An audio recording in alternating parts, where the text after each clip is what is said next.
that's where I was born and raised. And it's Yeah, just like when you grow up somewhere, you kind of just kind of get tired of it. And I was like, I need like a new setting in my life. I So feel that. I feel that. Austin is, but yeah, I be chilling though. It's, I feel like I could just growing up in an area that's so diverse, I can Mhm. basically move anywhere and kind of like, find my own little pocket of people and like interactions just because like I can talk to just about anybody. I can sit down there. Unless you're racist. And then it's like, I feel I'm not gonna lie, yeah. No, I think Pittsburgh's like it's not as diverse as most places. Not that there's not other people from other cultures, but I feel like in general it's mostly like white people and black people. So it's growing. Like it's still there's a lot of diversity within colleges. I feel like that's where a lot of Mm, the different cultures come together. But for the actual residents, it kind of is something that needs to be worked on because, especially I know in more diverse places when it comes to food, there's a lot more variety. And here there's still variety for sure, but like there's just not as much yet as there could be. mm. But I still have my good restaurants. I'm a I'm not a restaurant person because I gotta save money, but Yeah. I know good food, so like I still got my spots. You like would you consider yourself a foodie then? Like you like, stuff like in an alternate universe, I wouldn't even like started making fashion content. I would have just started eating and doing reviews if I knew like that avenue was gonna blow up the way it did. And you got like the Chime Times and the Keith Lee of the worlds. I feel like I would have just started eating food on camera, bro. Nah, I swear. I would say like I'm a foodie, but like with financial responsibilities, because meals are like a minimum of $20 now if you're someone that tips. So Yeah. like you can't just be eating out all the time. But like you said, hypothetically, if I wasn't doing this, I'd probably make food content because there's a lot of good food out there. Like if I could be a Guy Fieri type person and Oh just travel yeah. and eat, What's that dude that did the that one TV show, Man versus Food? If I could be that guy, oh fuck yeah, bro. Like what? uh, Just doing challenges around the world of like it's eating food. wild. It's like I'm not even planning on trying to accomplish this. I'm just doing it because like it's free. Like what the hell? Like I'm nah, I telling feel you. you. I feel you. All right, man. We'll go ahead and get it started. All right. It's your boy KLOTH, and I'm back with another video, man. Look, if I'm not starting to swear, I'm not going nowhere. And this is going to be another segment of Cloth Talk.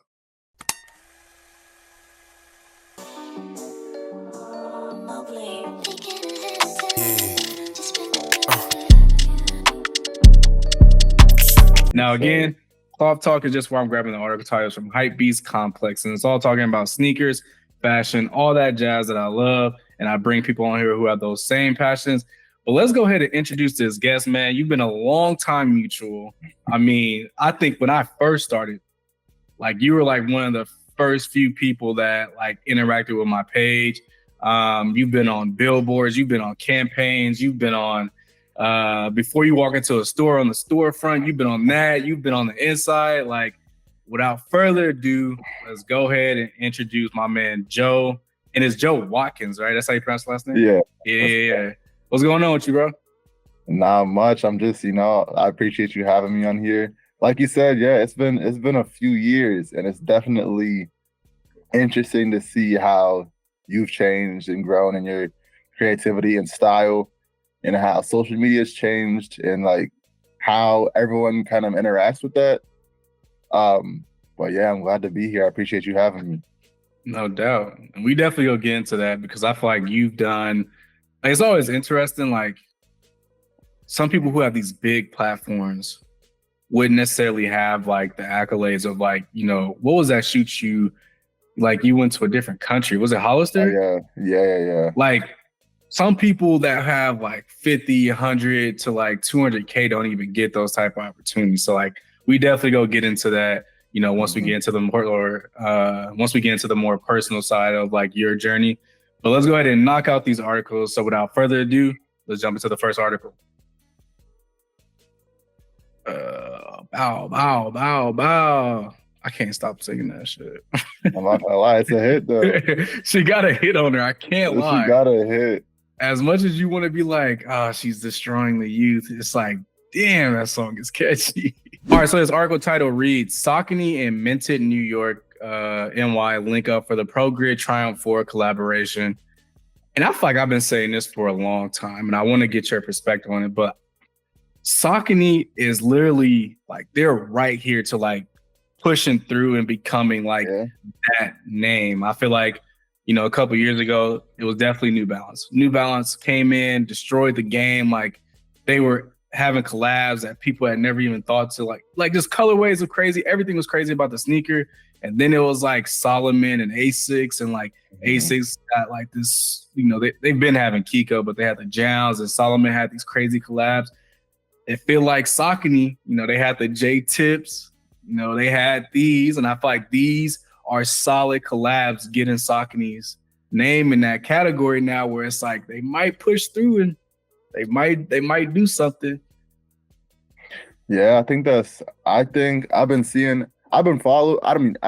haven't super closely followed Minted, but from what I've seen of him, his company, or the company and the owner, I forget his name, I'm sorry. But Marcus. Yeah, he's been doing really good. Of like, it's not easy to start a new brand, and then for him to look back and be like, he went from, you know, making running gear to even his apparel is really nice, basics and whatnot, to getting collabs with Saucony. It's like, that's crazy. But yeah, I think Saucony has been stepping it up. I almost copped a pair a few weeks ago because I think they were the Omnis, the Omni 9s or something like that. Oh yeah. They were like a green pair with the mesh was green, it was a brighter green, but they've been stepping up their game. And like you said, all it takes is a few good collabs to kind of get that flow going. Nah, no lie. This jacket from them, hey Marcus. Bro, I've been seeing the pieces they put out. Nah, it's fire. And this is my introduction to this brand. I never actually heard of this brand until I seen this article and I seen that they're doing something with Saucony. And I was like, hold on, let me go take a little deep dive. Let me figure out what this brand is all about. And I was like, okay, like it's really just like basics and like heavy on the running, because they have the like on the landing page, and like it's heavy on like the being active aspect, which like I'm super like into now. So like I've definitely added them to like the list of brands that I'm gonna keep my eye on. But like, it's dope. It's simple, effective, gets the job done. Like that's what I want in clothing and sneakers. Like that's what I want in my life right now. And I feel like this is what these shoes kind of give. Like not over the top, but like the colorways work. It's super clean. Like that's, I mean, what do you want? Like what else would you want? And I feel like they're neutral enough, like, especially if it was you wearing them or most people in general who have merged this style of shoe into their closet. I feel like I don't want to say dietable, because I feel like that diminishes it and reduces its style, but I feel like it's a shoe that's able to be worn with kind of any person's closet. I think I would cop this, maybe. I mean, I'm not copping anything right now. I know on one of your last few interviews, you're talking about how you weren't copping shoes. Yeah. And you just might start reconsidering. I haven't copped anything in a little while just because I've been kind of trying to be more picky and buying stuff I only really like. But definitely it'd be a type of shoe. Like I keep a list of shoes that are like, I like this shoe. In the future, if I just got money lying around, I could definitely see myself buying them. But it's not like 100% necessary cop for me. Yeah, like I wouldn't say it's a necessary cop for me. Like if I saw them, like if they were just sitting at like a store, maybe if I saw somebody selling them from Grill, maybe under retail, I'd be like, oh, like they're worth it, because like I think the article said they're like retail at like 165, which that's not bad. And considering like, you know, sneakers nowadays, like you're probably paying 200 plus, but like they're dietable. But I think it's like there's longevity with it, because like there's no over branding, there's like no overkill with like, it's a simple shoe. So even if you're not into sneakers, like you're just somebody that likes running, like you could just pick these up. And I actually own a pair of the Pro Grid Triumph 4s, and like they're comfortable. Okay. I wear it to the gym. Like they're comfortable sneakers. So they already have that cosign because I've worked with a company who carries Saucony. So like I see them a little bit more often. And this is definitely one of the better collabs. But I will say, them J-tip ones are fire. And I still want those to this day. These right here, crazy, bro. Nah, those crazy, bro. Like what? I definitely want another pair, and obviously they went mad fast because that's just how shoes go. Like, especially unique sneakers, like when you can create a real unique silhouette, those shoes go off the market in the blink of an eye. But those shoes, they're on my list. Like, I need a pair. I'm not gonna lie. And I think those are like an exclusive to like, because I know he was out in Paris Fashion Week. And I think that was like an exclusive Paris Fashion Week release too. So I'm sure like the resale for that is probably crazy. I haven't even looked, but that is, like you said, if I got some money laying around and the right price meet the right moment, I might cop those because the colorways on that is crazy. Yeah, I think I need some.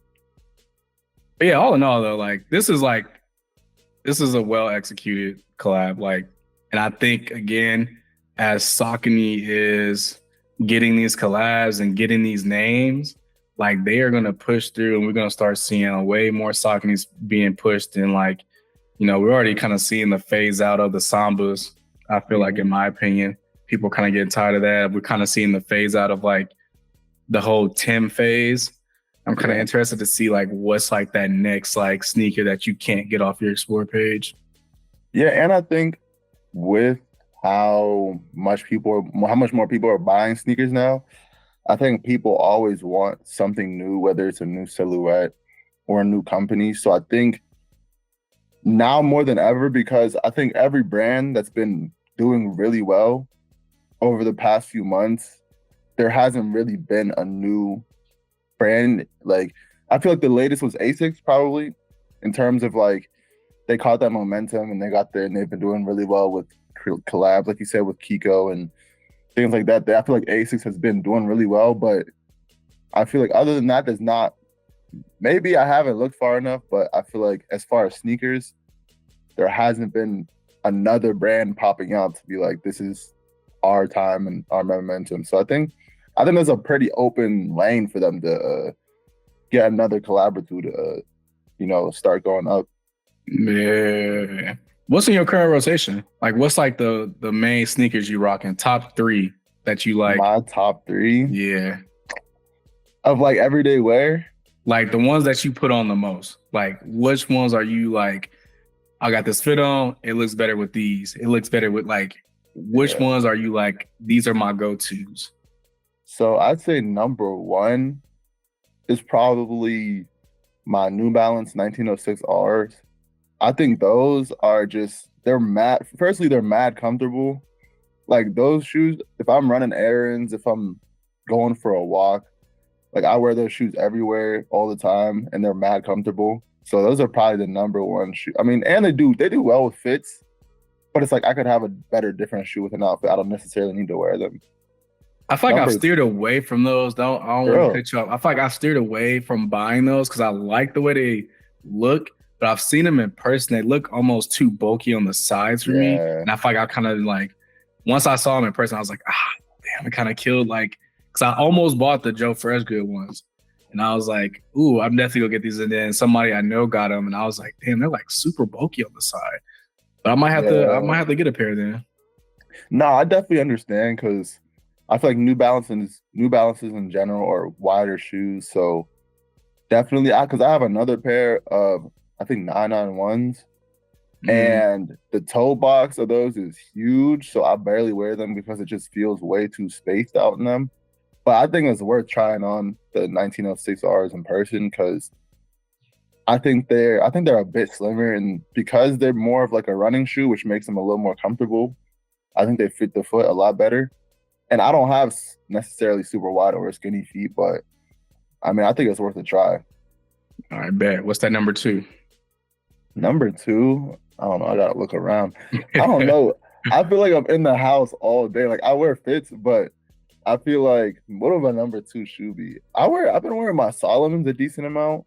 Okay, fire. They're just a black pair of Solomons. I think they're comfortable too, and I feel obviously they're meant for hiking. So like I know at some point they're gonna look more like a hiking shoe than like a shoe that's meant for fits. But Yeah. I've been wearing them pretty heavily just like because it's easy to wear black. I mean, I got my pretty decent rotation of clothes I wear on the regular, and just like you got black pants and a black shoe, it makes sense. You know, I would wear a boot, but my boot collection is not there yet. Like I see your collection, mine is not. That's what I'm saying, like, bro. Progress.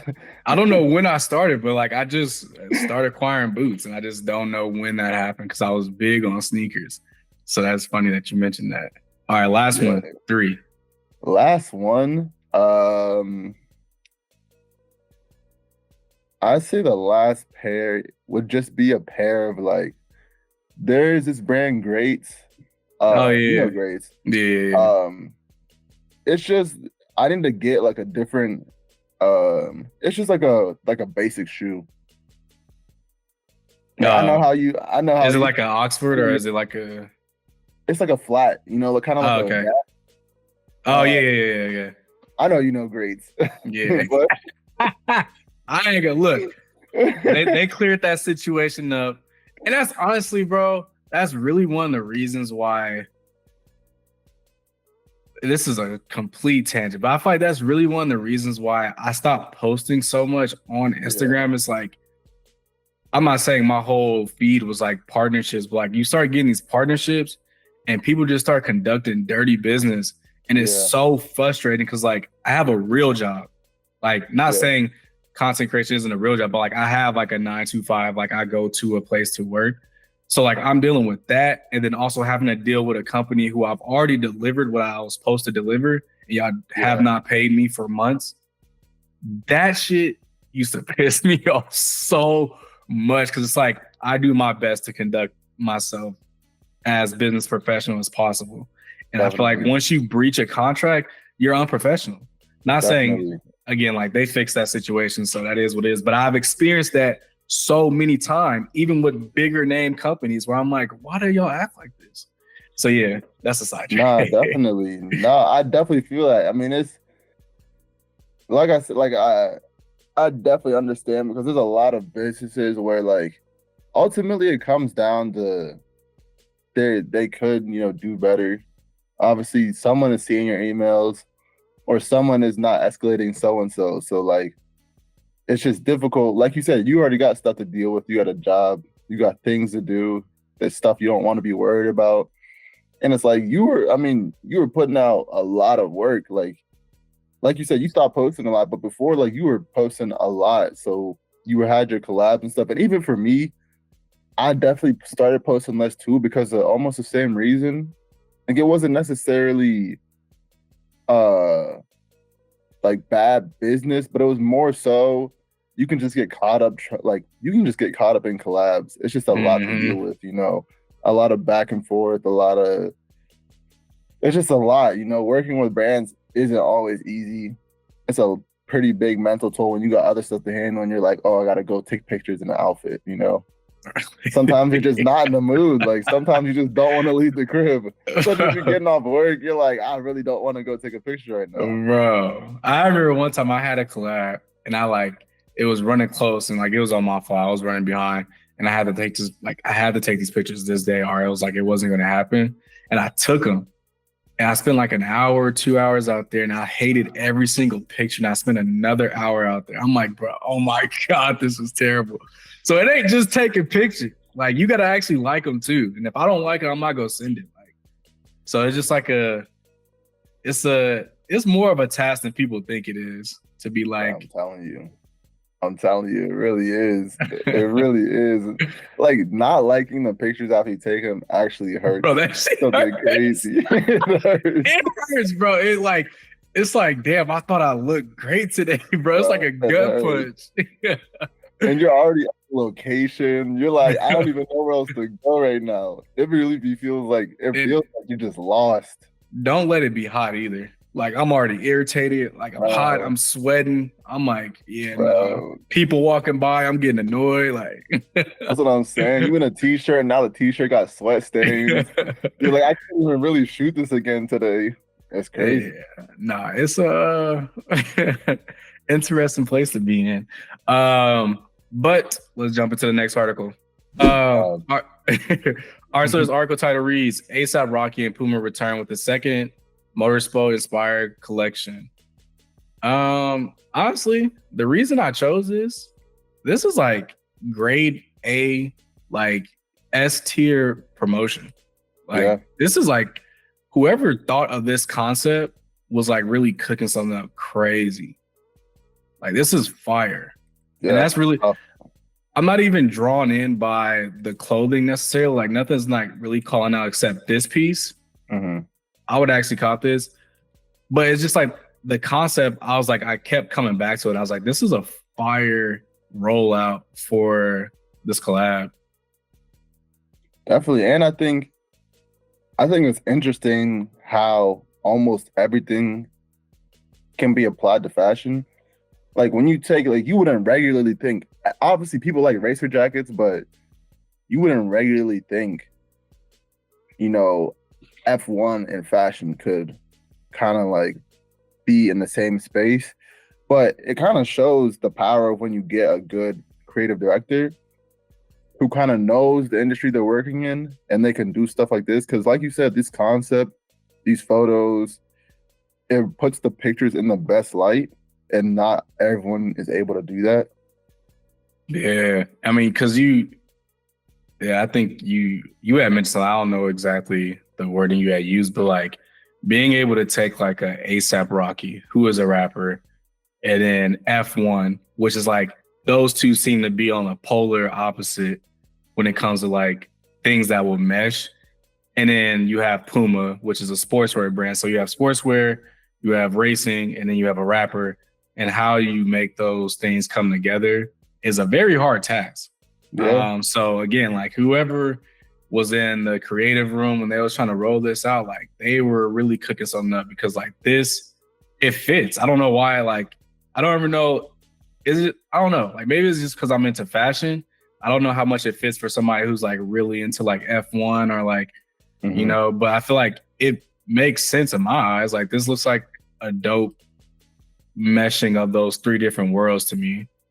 Most definitely. And yeah, I think even with, I don't think the goal was to even appeal necessarily people in F1 because it's like, I don't know. I really don't know how much people in F1, not saying that they're not fashionable, but I don't know. I haven't watched a ton of F1. I know the basics of F1, but I don't know how much fashion influence is within the race car industry, like the actual racing industry, you know? But I think if their goal was to reach, you know, because I know that's a tracksuit, which I know a lot of people do wear tracksuits. I feel like if their goal was to reach, you know, the community within fashion and streetwear, I feel like this is the perfect way to do it. Nah, I definitely agree. And I think what's like really just pulling me away from being like, oh, I would want this piece is just like, it's again, like just the way I'm moving with my closet. This is too busy for me. It's too busy. Yeah. It's too much going on. Like I would take it if I was like gifted it. Like it'd be dope. Like, oh, like this is a part of something that they did.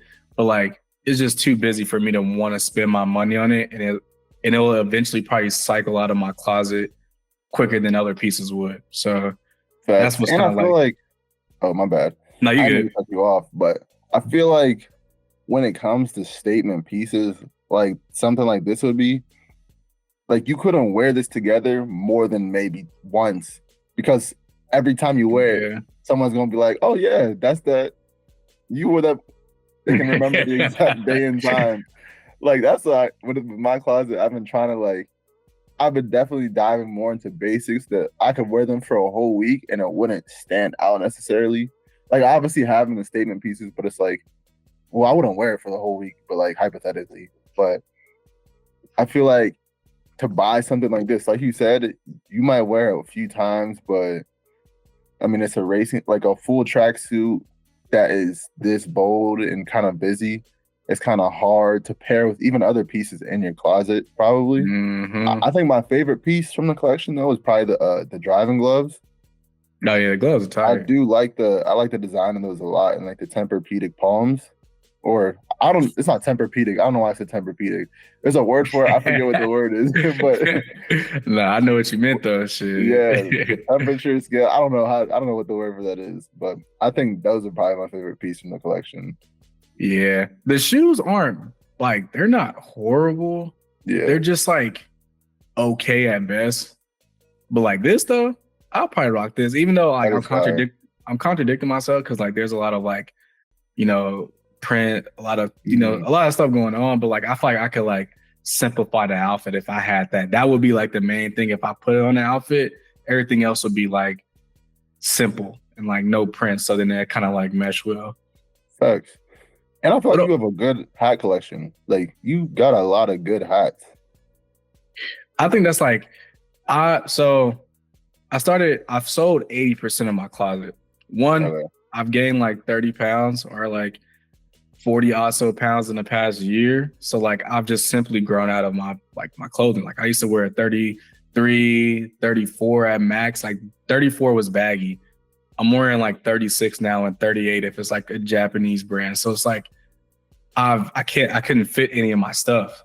So like now that I'm doing that, I'm trying to be as particular as possible with what I truly like. I'm not trying to spend money on things I'm like testing. Like I feel like I have an understanding of what my style is. So like my statement pieces are like things that I know I'll have, even if it is kind of like super crazy all over the place.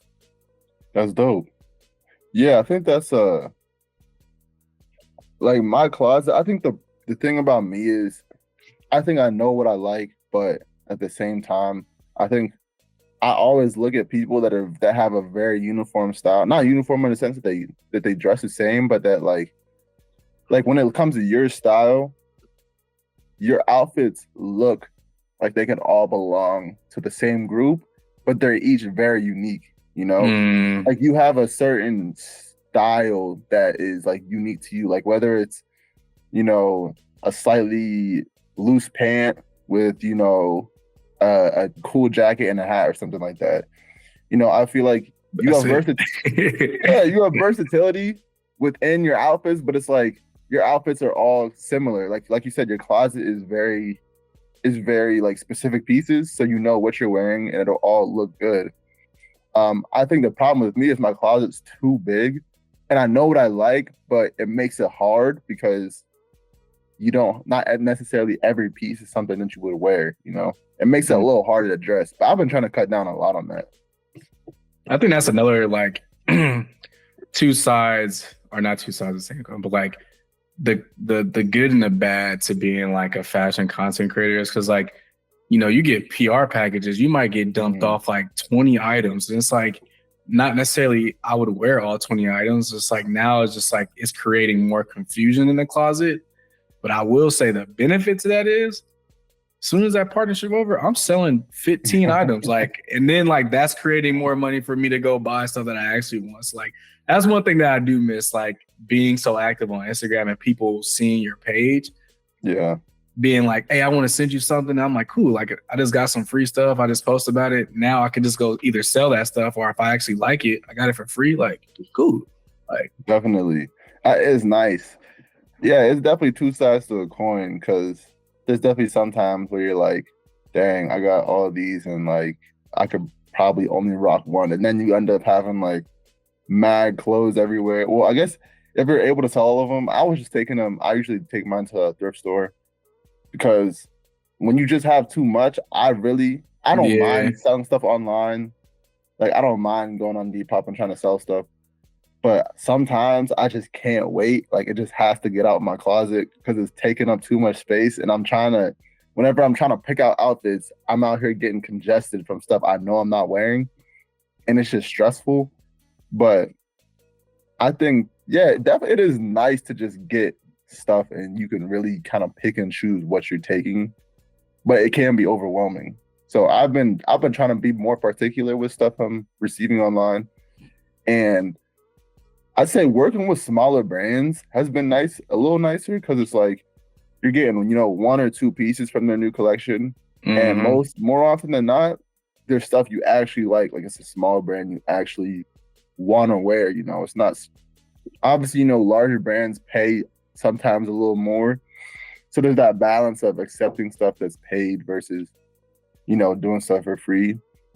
And then honestly, I love doing both, to be honest. And sometimes that smaller brand might have they might have better quality pieces. Like sometimes like I did that partnership way long ago with PacSun. All those clothes suck. Like truthfully, like they just like were not the best structured. Like pants, jackets, shirts, like all that stuff was just like it was just terribly made.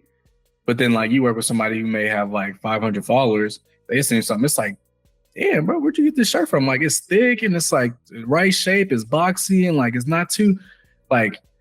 They're like, again, two sides of a coin. Like, yeah, it's a big company. I want to work with them. And then it's like, oh, it's a small company. They can only offer this. But it's like, you know, there's different reasons why certain things work out. Like. For sure. But let's jump into this next article. Oh, this one's going to piss me off. You won't make it to the toilet in JORDANLUCA's pea-stained denim coming with a light $800 USD price tag. This is gonna piss me off.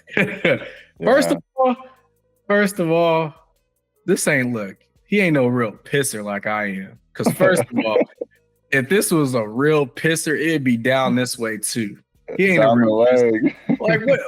This is like the type of piss you get when like you lay in bed and you piss your pants.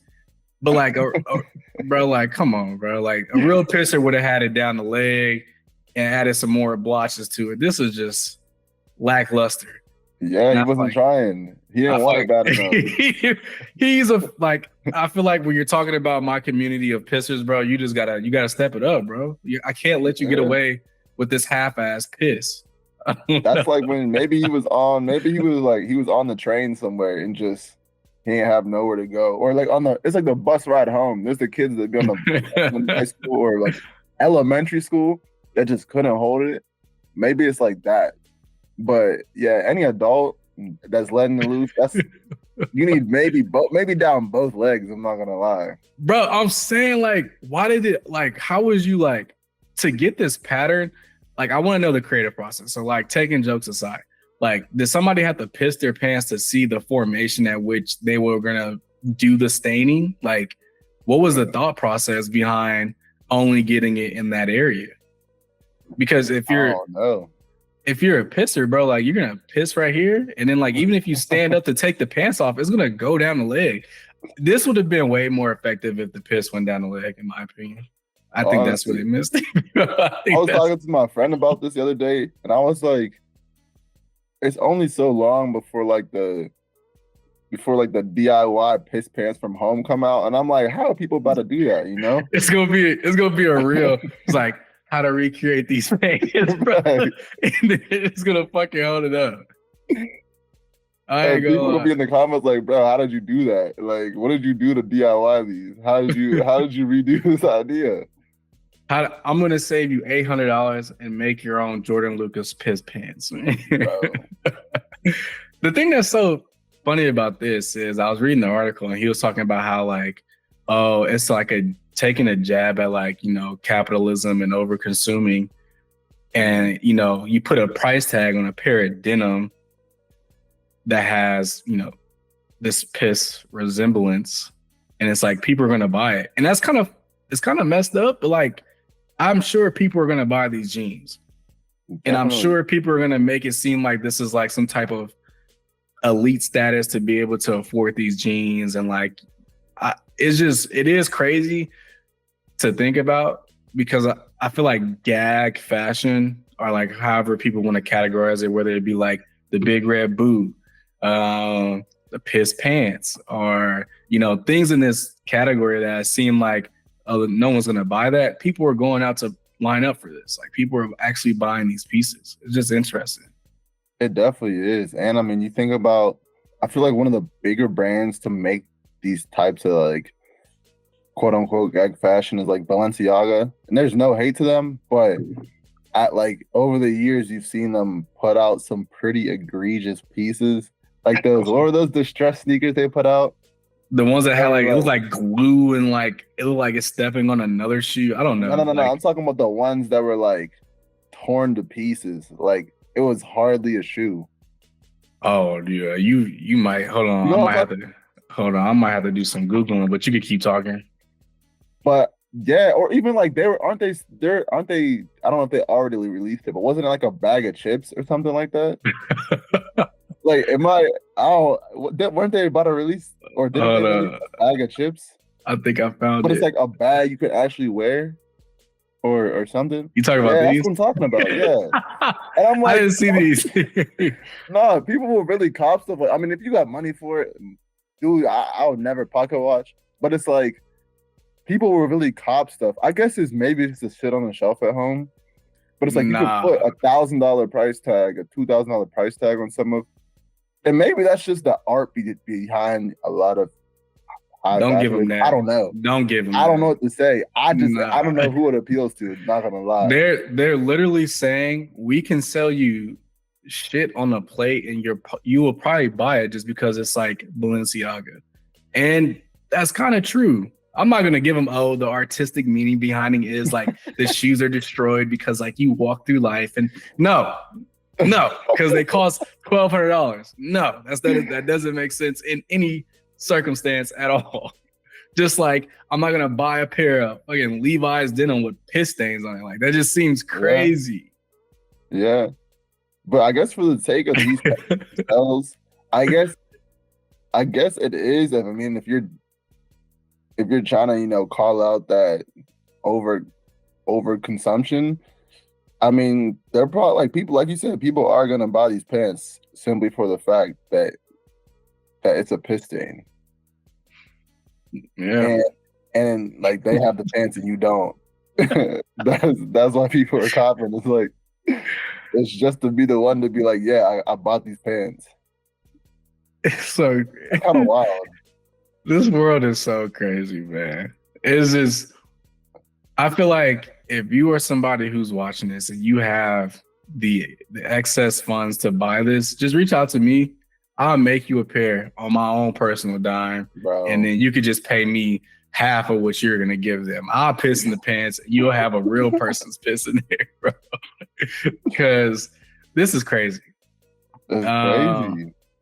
Because and this is like another thought that I'd be having when I when I'm looking for things to buy. I don't care if it's like Chrome Hearts. I don't care if it's Louis Vuitton. I don't care if it's like all the way down to like, what's this, like Hollister or Abercrombie. Like if the feel of it does not match the level of money you spent on it, it just doesn't make sense. And I can guarantee you there's no denim in this world that is worth $800. Wow. It's simple as that. Because I could go get a pair of great Levi's that would probably be way more structured and way better than whatever the hell this is. I think that's definitely an interesting point. Like, I think about that a lot, especially whenever it comes to what I'm purchasing to wear, where it's like there's definitely a cap where the quality can only get so good. There's definitely a cap on a lot of types of clothing where a heavyweight hoodie can only get so heavyweight. You can't just keep adding cotton inside a hoodie, or like you said, a pair of denim can only be so good of a pair of denim. There's a cap to the quality. So whenever you're copping pieces, it's like you got to consider that there's definitely some pieces that are just the name, and there's pieces like you said, like you'll buy like a pair of like Japanese denim where like that there's the craftsmanship behind a lot of that, so that comes with a higher price point, because it's not simply just mass manufacturing this pair of pants. But there's a lot at the same time, especially when it comes to these huge fashion conglomerates, they don't necessarily have to take the same steps because they're producing to a much larger crowd. fast fashion, you don't gotta be a team or whatever to participate and reduce the quality of the clothes you're selling whenever you're selling to big crowds. Yeah, nah, you spitting right now. you spitting right now. I definitely agree. And this is just actually, before we even get off the subject, I want anybody who's made it to this far in this video, would you pay $800 for some pants that look like you pissed your pants? Just drop a comment. Let me know. But that is gonna wrap up the articles. This is a funny set and a good set of articles this week. Honestly, I feel like I'm so dependent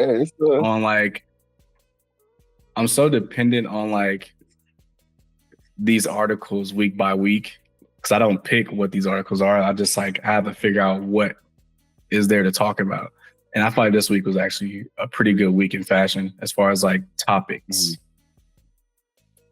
But yeah, I always do when it comes to having people on here, I'm always interested in hearing your story and just being that we've followed each other for so long. I don't really I know you in the space of what you post on your story, what you post on Instagram, but I'm sure there's way more to you than just that. So if you could just kind of give a background of who you are and how you started making content. Yeah, I'll leave it there. Yeah. I mean, basically I started in 2018. I started school. Basically, I started school pre-med, or I started school in 2017. And I was pre-med, which, anyone who's went to school pre-med or even in sciences in general knows it gets a little crazy. I went into a chemistry class and I thought it was hieroglyphics. I couldn't understand a thing. So I took some time off, right? And I took a gap year after my first year and a half. And during that time, I don't know, I guess fashion, I was never really a fashionable person, but I feel like I kind of liked, for the clothes I had, my closet was not good, girl. As a younger person, coming out of high school and into college, I did not have a closet. It was not good. Granted, I wasn't some people look back in their past and they got some crazy fits. I wasn't necessarily, actually, no, I would say 10th grade of high school. I think first day I wore a plaid long sleeve button up with cargo shorts. And you remember the hyper dunks, the blue hyper dunks? Mm-hmm. When they're actual hooping shoes. Yeah, it was a terrible fit. I'm not gonna lie. I look back then though. Back then, though, that was low key it. So it was, but as a fit though, with the button down, the hyper dunks with shorts, I don't know about that one. I don't know about that one. But yeah, I started posting pictures in 2018, and back then, I was posting every day because I was just it was just some page I started up on a random. I used to record my outfits in my room to see if they look nice, just on my front camera. So I was just why not? And then I think around that time, I started following a lot of the early or I wouldn't say it was a different market back then. It wasn't necessarily content creators and all that, but there were still people who posted fashion content. So I was following Jaden Grundy and Darian Famous, and there's this dude Andre 3000 who I think he's in Europe, and I don't think he wasn't as big in the US market, I think, but he had a lot of very minimal basic outfits, but not basics in terms of hoodies and sweaters. It would just be no logos, 5-panel hats and just real clean silhouettes.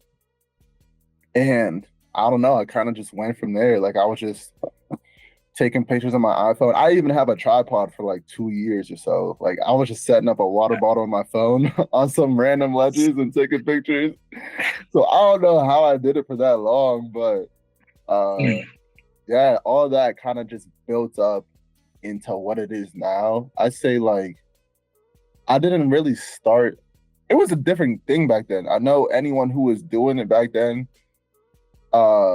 back when there was all like the engagement groups and all the story battles which were happening like every week. People was just posting story battles, and you was DMing people like, "Yo, like I got this story battle. Like, you try to get in the story battle." But yeah, it all kind of, and this is still a lot of people that I've been following since 2018 that I still follow now. So it's kind of cool how you just seen the whole thing change. And like I around that time, 2019, I started modeling.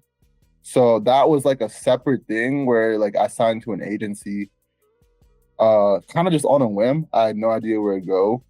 And it just kind of was perfect because the two of them kind of just meshed very well. And yeah, it kind of built to what it is now. I think now I'm exploring more, like trying to kind of transition to the other side of like, I kind of want to start working for a creative agency. So I've been looking for opportunities there, just because social media can be a lot.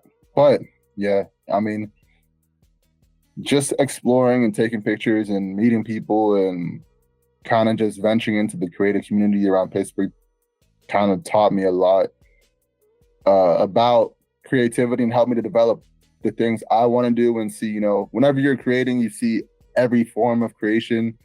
You get to see, you know, and if you're following, you know, people that inspire you, you get to see them and how they take pictures or how they create and tell stories or how they dress.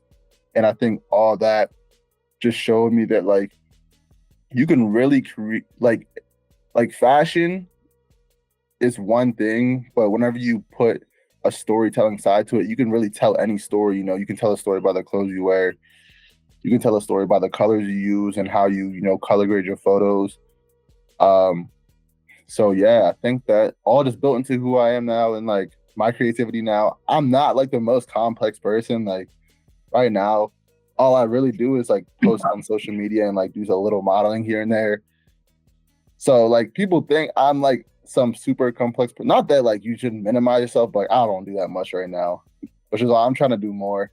But yeah, that's about it. It's a little recap.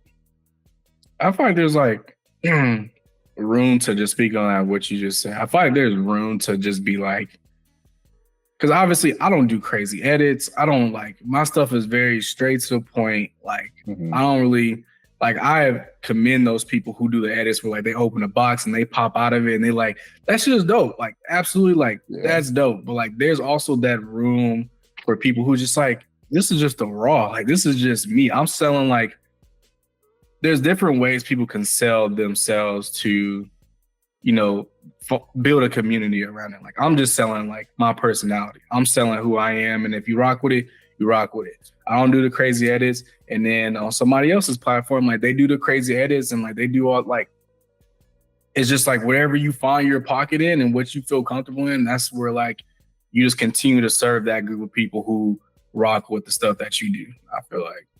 Yeah, and I think when it comes to that, even you, I'll take for you example, I feel like you have had and still have one of the most authentic communities because that's what you built it on. Because even whenever I first started following you, which was maybe what, like 2021, 2020-ish, somewhere in that range. Yeah, I'll say 2021. Yeah. I think 2021. I remember like how you grew like mad fast, like because obviously like you had a unique style, you know, you had your style, you had your fits. But even with that, a lot of people, especially when they're growing that fast, kind of take the turn to like, it's too much to process, or like, obviously you have a lot of people in your messages, you have a lot of people reaching out maybe, but throughout all that, you know, you maintained a stable community. You were always replying to people. You were always posting, you know, your people's like story replies on your story and stuff. And like, but it worked. Like you have, like you built a very authentic community of people who know that like, while you're this personality online and, you know, you have these cool pictures, but, you know, it's not even underneath it. Like you're just a person. You're just you're a person who likes wearing outfits. You like dressing, and like, it's obviously you're a complex person, but like the fits are on a human being, you know? And I feel like not every page people are able to identify with the person they're looking at, but I feel like you've done a very good job of doing that. And that's why I feel like people are always, you know, replying to you and saying stuff because they can feel comfortable, you know, saying that around you. Not in the sense that like they feel comfortable saying stuff to you, but some like, of them get a little too comfortable. But it's like, that's what I enjoy, because like, yes, I enjoy fashion, but like I just love to laugh. Like, so like the shit that people be saying to me, I just be laughing and it's like funny. So like it just ties all that in. Like, because it got to a point where like it was just fashion and people thought like I was just like this like super artsy and like super low, like, you know, into fashion and like all this like finite things. And it's like, nah, I'm way more than that. Cause like if you kicking it with me, I'm cracking jokes the whole time. Like that's just who I am. But like online, it was perceived that like I was super artistic and like, you know, went to museums on the Sundays. Like, no, like I'll just be me. So, you know, you touched on a few points. I mean, you've been doing this since 2018 when it really wasn't, you know, considered like content creators or like there was like a market for people to like even promote goods. So like in your current state, 2024, do you see the longevity still with social media and this being like a driving force for you? Yeah, I'll always see the benefits of it, because I think if you look at it firstly on like the side of like brands will always market through social media. That's something that they can never go back on that, because there's no better way to, you know, market your product and have someone that people trust and follow wearing it. So I think in that sense, you know, it's it'll always be there. But also I think like being able to build a community, and the community you know, of people I've met online, I think you really can't beat that. Like, especially because you're speaking faith. Like, I'm not gonna hate it. Like, I don't hate on other platforms. I use like a platform like Reddit. It has lots of value because it's a very big forum, but you don't know who anybody is behind, you know, their username. You don't see pictures. I mean, they have, you know, pictures of people sometimes, but like if someone doesn't post their picture on Reddit or other platforms like Twitter, like you would never know who that person is. But Instagram, at like where you can see someone face to face, it adds a little bit. You can trust a person. Like you can meet up with someone in a different city slightly more off Instagram than like I wouldn't just meet any type of person off a platform if I didn't have a repertoire built up with them and kind of like have that face to face interaction. So I think the community built off it is definitely something that'll last forever. You know, I mean, you've met people online. I remember you was who was it? I met a few people. I met like Drew Joyner, Kev. I met a few people from social media. Yeah, so it's like you really can't beat the community you can build, and like it's so nice to be able to go to a different city and be like, yeah, I can meet up with this person. They can show me around, and like I'll feel comfortable here. Like they're a person that we have similar interests already, and I can come here and hang with them, or take pictures with them, or just get insight. You know, you don't even got to do a lot. You can just grab, you know, a coffee with them or something. But I think there's almost no reason to utilize social media so much if not for building. Well, I mean, obviously, like that's just from the content creation side. You know, there's still a side where like not everyone uses it for those purposes. But I think if you're gonna build and, you know, post these pictures all the time, right? Your community is so important, because why else would you be doing it? You know, you want people to be able to meet people, make connections. It's basically a fast tracking process of networking with people. So I definitely see I mean, I don't know. What about you? Do you see longevity in yours? Yeah, absolutely. I mean, hell, I wouldn't be making YouTube videos if I didn't, because YouTube is like it's a different beast, man. I think a good point that you had made is just like that community aspect. Like, you know, I don't always think about it, but like some of the people that like I follow and they follow me back, like they're famous. Like whether we want to believe it or not, like they're famous people. I've also gotten one of my biggest partnerships to this day I've got was because I was mutuals with somebody. He mentioned my name in a meeting. It's like, I wasn't gonna get that if I didn't know him, and had we not communicated through comments or DMs or all that other stuff. So it's like there's more value in it than I would say not in it. Like there's way more that you can get from it, especially if you do it strategically. Like you said, like you go to different cities and you can link up with people, they can show you around rather than like, hiring somebody in the city to like, oh, like, what do I do in New York? Or like, things like that. Like if you felt comfortable, you could be like, hey, can I crash at your crib? And like, if y'all was cool like that, like then you ain't got to pay for a place to stay. Like now you got somewhere you can kick it. Like there's way more I feel like you can get from it than you can't. But then again, like with anything, there's always a good and the bad. Like social media can become consuming. It can kind of, It can kind of like disassociate you from like the real world, I guess, because like you're always on it. So I feel like that's also another reason I stepped back, because I feel like I was on it too much. Like there's Threads, there's Instagram, there's Twitter, there's YouTube, there's TikTok, it's like it's too many apps, bro. I don't want to be on all these apps. Like I just want to be on the ones I like and keep it pushing, which is like now is YouTube and Instagram. And like I'm trying to get on TikTok, but it's just so hard for me to stay on there. Like I get on there and I'm just like, what am I doing? Nah, that's facts. I don't understand TikTok. I don't know how it works. But yeah, I think like I had to take a step back for sure from Instagram and just social media in general and kind of just paint a picture of what I wanted to do with it.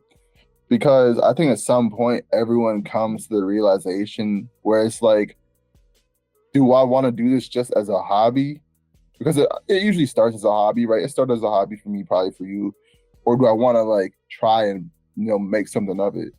And I think I had to take a step back because like once you start getting paid collabs, things just change for better or for worse. Like you start considering the money a lot more.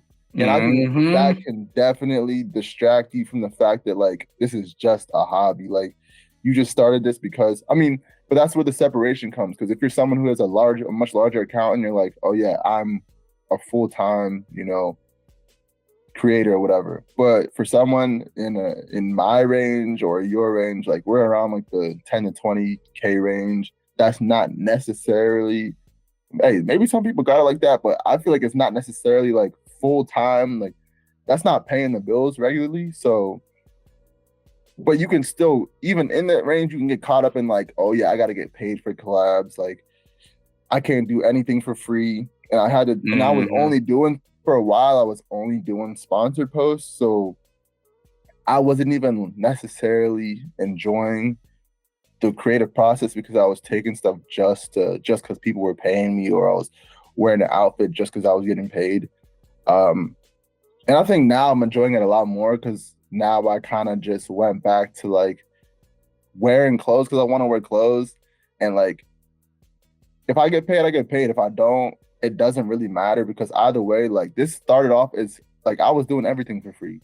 Like I was just doing this because I wanted to put something out and show people an outfit or show people, this new jacket I got or show them this brand. And I think unless it's your full-time job, that's just important to remember, because even if it is your full-time job, it's like you don't want money to kind of corrupt your passions, because money does play into everything. There's a price point for literally everything these days. People will pay for everything. There's a market for everything. But I feel like once you start worrying about money so much, like it kind of takes over your enjoyment of your, everyday things. Exactly. We've been talking a lot about, our journeys and like kind of what we experienced. Like, what advice would you give somebody who's like just starting out?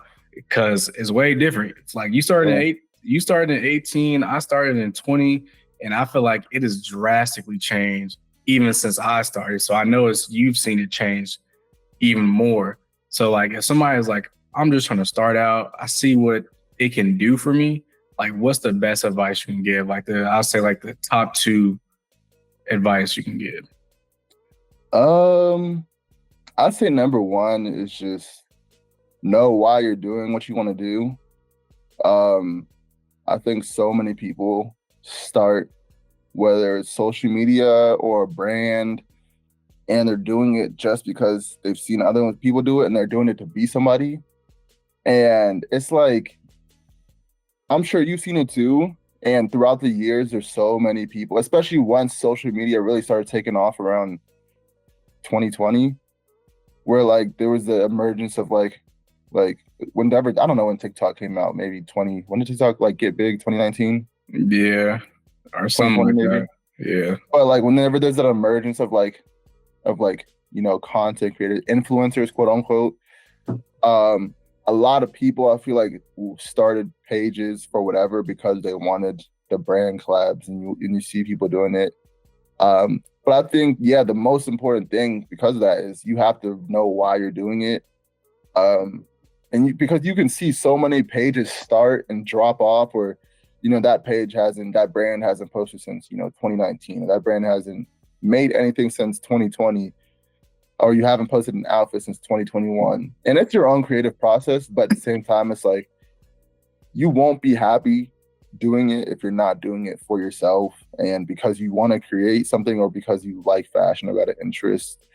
Because ultimately, like, social media isn't necessarily meant to boost, you know, it's not meant to get people famous. It's more so meant to sell products. Like, the modern era, I feel like, of content creation is largely, or there's so many people that are creating, you know, but a large part of it, where Instagram introduced reels and things like that, is, you know, competing, selling product, making people stay on the app. That will always be a part of it. So it's just meant to keep you there. It's not necessarily meant to, you know, make you famous. So if you go into it thinking like you're gonna blow up, that's not necessarily how it's gonna be, and you're gonna be unhappy.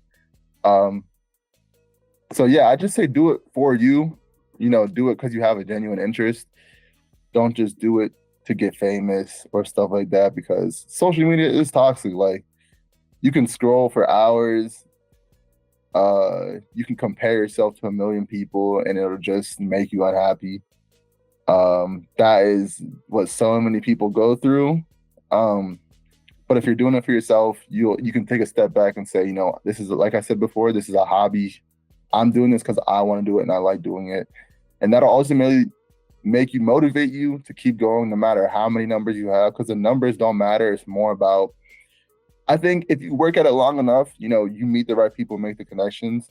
I think that's more important, just working at it. And like, I think everyone who puts that effort in to just put consistent workout that they like and enjoy, I feel like the good things come regardless of who's seeing it, you know?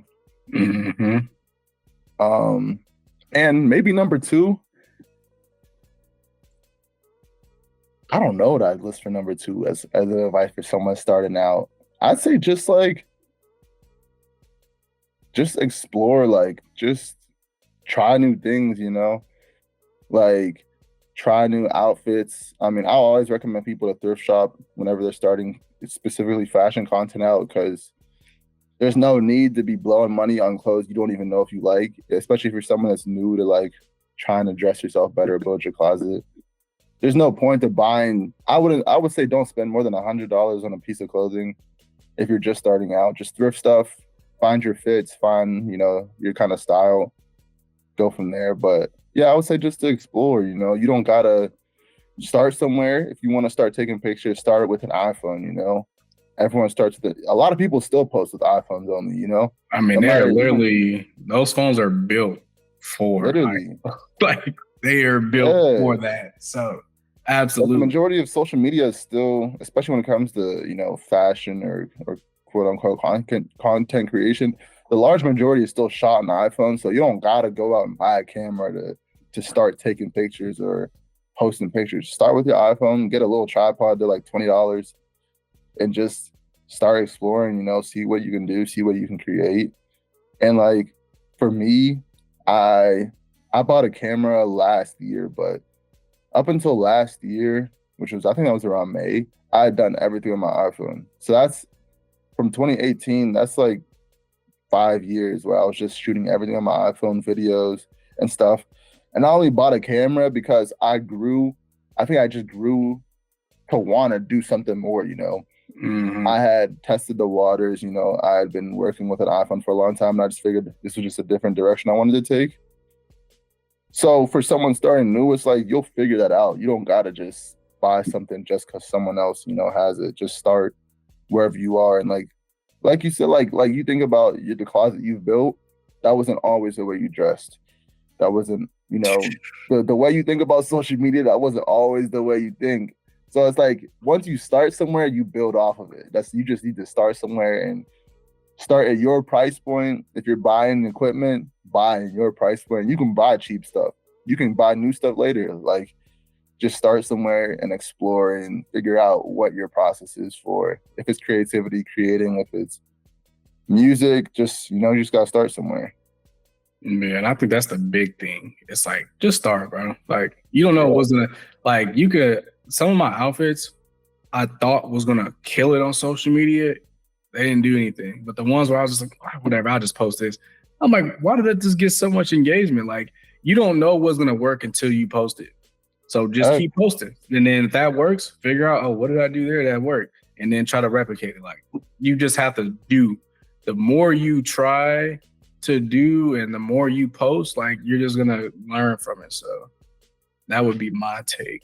But I absolutely agree. Just start somewhere. Like, with fashion, with life, you gotta start somewhere. Yeah, you just gotta start. I mean, that's all it takes. Like, even like, I think about, I'll speak on it shortly because for the modeling side of stuff, I don't know if anyone's interested in that, but like, it just took a start somewhere. Like, luckily, like, taking pictures helped with it to like get more comfortable in front of the camera. But ultimately, I learned everything I did about modeling and like how to be like an actual model and not like doing well on set and things like that, just from like starting, you know, just taking pictures with my friend. It could be on an iPhone. It's because it's way different when you're actually in front of the camera. When someone's taking pictures of you, it doesn't hit the same as you just taking a selfie, you know. It gets real nerve-wracking for me, at least when I first started. But it's like, you just gotta start somewhere. Once you start doing it, you get comfortable. Like, it's just taking that first step. You don't gotta be a fully fledged professional model to start modeling, or you don't gotta be someone to start somewhere. You just gotta do it. And it's about your process, you know. Everyone takes on creativity a little differently. So it'll never, like, your creative outlet will never be the same as anyone else's, you know? Nah, that's a fact. So I want to go ahead and ask you this last question, just because I find somebody who's done as much as you've done. Was there a moment yet, or like, has there been a moment where you're like, I can't believe I'm actually doing this? Like, oh, I can't believe I actually got this email. I can't believe I'm actually doing this. I can't believe I'm here. Like, has there been a moment yet where you're just like, wow, like, this is crazy? Honestly, like, I would say when it comes to social media, I feel like because I was a smaller account and like, you know that, like, you know, you might get paid for something, but money doesn't last forever. So I don't know if I ever hit that moment like where I would say I made it, or there's definitely, actually no. I won't lie about that. There's definitely, like, whenever I did a game show for eBay, that was one moment where I was like, I can't believe I'm doing I think this. I did see that. That was terrible. I'm not gonna lie, that's bad PR. So I shouldn't even mention that.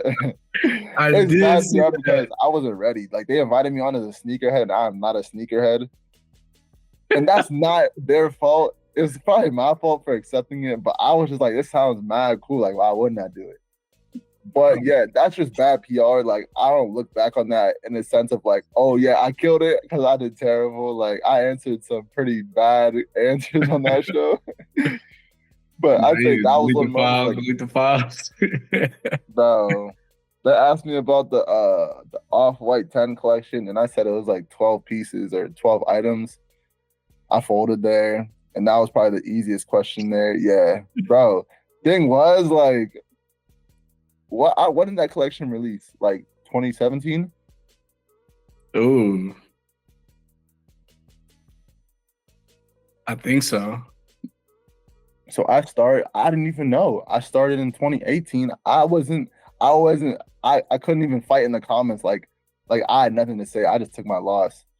But it was still a cool moment to be like, yeah, like going traveling somewhere to do something else. And then definitely the Hollister photo shoot.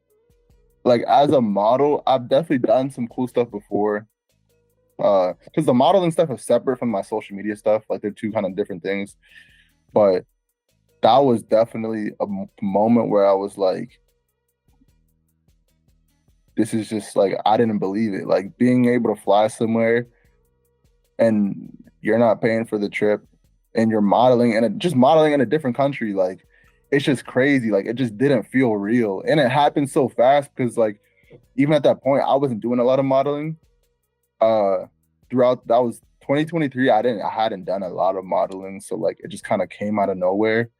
And I was like, it just didn't feel real. Like I had done a shoot for them maybe a month or two before. That was the first time I shot with them. And then they really liked it. So they chose me to do this one. But I was like, this just doesn't feel real. Like it just didn't feel real the whole time. But I was definitely there. Like, and it made me want to do more modeling, like trying to, develop myself professionally. But I'd say that was definitely a point where I was like, this is like, maybe I haven't made it, but like I've accomplished any goal that I've set out as far as being a model. Like I'd say that for a model, being on a campaign shoot, that was my first time being flown somewhere to shoot. So that was the point where I was like, I was like, this is just crazy. Like it just, like as far as my goals as a model, like that was probably the goal. Like I approach a lot of things creatively where like, I'm gonna just work at it and keep working at it and the opportunities will come. And it came and I was like, it's not like I set out to be like, I want to model with like Nike or I want to model with Adidas or I want to model with so-and-so brand. It's more so like there's opportunities out there. And when it's the right time, when you're ready for it, they'll happen, That's just what I believe in. Like, from a religious standpoint, like I think I just pray that like I'm ready whenever the moment happens, Mm-hmm. Like I pray that, God, I might not be ready for some things, but whenever the time is right, I hope I'm ready for it. And I think the timing was just good. Like, and I was like, yeah, even now it just doesn't feel real that it happened. Like I got pictures, obviously I took a lot of pictures, but I'm still like, dang, like that is like a big check off of the bucket list. Like, where was it at? What country? Come on. Yeah. Come on now. The thing was, it was out of season. So whenever you think about that, whenever you think about a visa, people think about the partying and stuff. But it was actually very nice that it was out of season because everybody was pretty much gone. So like it was really peaceful. You could just walk around, hike around. I had a day or two to just kind of like, just walk, see the. I had a day, I think, because I got there a day early, to just walk around and see like the island and what it was like. So it was just, yeah, it was crazy. That's fire. It's a blessing. I was just like, this is just nuts. Like it was just cool. Yeah, that's dope, man. But first and foremost, bro, I want to thank you for jumping on here. Again, I think it's just dope. Like so many of the people that I have on, we've been mutuals for so long, and like we've never had a conversation like this. So it's just dope. Like I feel like I was chopping up one of my homies for real. Like, so I just want to thank you for taking out your time of your day to jump on here and give some games to some people, because you may not think it, but somebody might need to hear from you. So I just want to say thank you for jumping on here, bro, for real. Yeah, of course. And I appreciate you having me. I've watched the interviews you're doing, and like, it might just be you. I'm not going to lie. Like, everyone might feel like homies because it's just, and you have a very inviting personality. You can talk to anyone. So it's so dope to see like the community you're building online and through YouTube. And just like seeing the interviews and seeing the advice, I still get advice from people. So like the interviews you've done, I can take a lot from them. So all I can say is, yeah, thank you. And, keep it up. Like people want to see stuff like this. People take advice. There's always people watching that, they might idolize you or they might idolize your guests that you have on. So like, yeah, just keep working at it, you know. And I'm sure that the guests only get better. Well, I wouldn't say I'm like better than the past guests, but like, but like, there's only more people who can, you know, see what you're putting out and putting together. And I think there's a lot of value in these types of, you know, conversations. Right. So the next guest is going to be Marcus. Come on, Marcus, join the join the pod. No, I don't know. But I'm gonna put that out there. Let's see if he hop on, because I love to talk to him about that Minted New York collab. But yeah, man. But without further ado, like I always do, I catch you in the next one. But I love the way you work it. Hey, I love the way you work it.